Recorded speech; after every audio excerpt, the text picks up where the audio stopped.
Asia কাপের জন্য প্রস্তুত সব দল। বড় দলের মাঝে শুধু স্কোয়াড ঘোষণা করা বাকি। এখন বাংলাদেশের টপ এন্ড টি-20 সিরিজের জন্যই হয়তো একটু অপেক্ষা করছে নির্বাচকরা। সেখান থেকে যদি কাউকে নেওয়া যায় দলে, যার মাঝে অন্যতম হচ্ছেন জিসান আলম আর নাইম শেখ। দুজনেরই সম্ভাবনা আছে এশিয়া কাপে ব্যাকআপ ওপেনার হিসেবে জায়গা করে নেবার। শেষ পর্যন্ত কার দিকে ঝুঁকবে বিসিবি, তাই জানবো প্রতিবেদনে। এশিয়া কাপ ক্রিকেট টুর্নামেন্ট এবার হতে যাচ্ছে এক অনন্য উচ্চতায়। আগামী মাসে শুরু হতে যাওয়া এই আসরটি ইতিহাসে প্রথমবারের মতো ৮ দল নিয়ে অনুষ্ঠিত হতে যাচ্ছে, যা এটিকে মেগা আসর হিসেবে চিহ্নিত করেছে। এত বড় পরিসরে এর আগে কখনো এশিয়া কাপ আয়োজন করা হয়নি। এইবারের আসরটি হবে টি-20 ফরম্যাটে। যেহেতু আগামী বছর 2026 সালে অনুষ্ঠিত হতে যাচ্ছে আইসিসি টি-20 ওয়ার্ল্ড কাপ, সাম্প্রতিক বছরগুলোতে দেখা গেছে এশিয়া কাপের ফরম্যাট সাধারণত নির্ধারিত হয় পরবর্তী বিশ্বকাপের ফরম্যাট অনুযায়ী।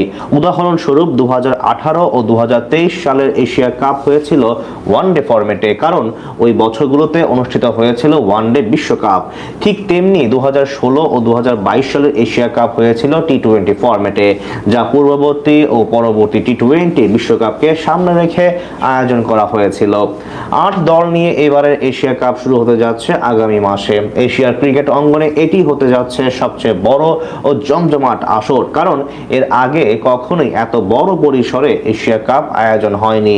টুর্নামেন্টের জন্য বেশিরভাগ দল তাদের স্কোয়াড চূড়ান্ত করতে চলেছে বা ইতিমধ্যেই ঘোষণা করেছে, তবে বাংলাদেশ এখনো আনুষ্ঠানিকভাবে দল ঘোষণা করেনি। এরই মধ্যে শুরু হয়ে গেছে দল নির্বাচন ঘিরে নানা আলোচনা, বিশ্লেষণ ও গুঞ্জন। বাংলাদেশ দলের অন্যতম প্রধান চ্যালেঞ্জ হিসেবে ধরা হচ্ছে ওপেনিং বা টপ অর্ডার ব্যাটিং। ফলে নির্বাচকদের নজর এখন সম্ভাব্য ওপেনিং কম্বিনেশন এবং বিকল্পদের দিকে। সর্বশেষ টি-20 সিরিজে দলে ছিলেন নাইম শেখ, যিনি কখনো কখনো ঝলক দেখালেও ধারাবাহিকতা বজায় রাখতে পারেননি। তার পারফরমেন্স ঘিরে উঠেছে প্রশ্ন, তিনি কি থাকবেন আসন্ন এশিয়া কাপ স্কোয়াডে, নাকি এবার বাদ পড়তে যাচ্ছেন?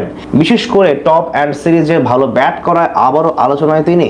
যেহেতু পারভেজ ইমন ও তানজিদ তামিম হচ্ছেন ওপেনার, তাই খুঁজতে হচ্ছে তাদের ব্যাকআপ।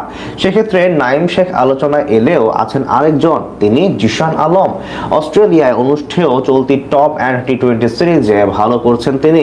এদিকে অভিজ্ঞ নাইম শেখের প্রতি আলাদা নজর বরাবরই থাকে বিসিবির। এখন প্রশ্ন হচ্ছে, শেষ পর্যন্ত কার দিকে ঝুঁকবে তারা? ভবিষ্যৎ ওপেনার ও বাংলাদেশের রোহিত শর্মা উপাধি পাওয়া জিসান আলম, নাকি নাইম শেখ, যিনি বছরের পর বছর এই ফরম্যাটে বারবার সুযোগ পেয়েও পারেনি নিজেকে প্রমাণ করতে? সেটা হয়তো সময় বলে দিবে।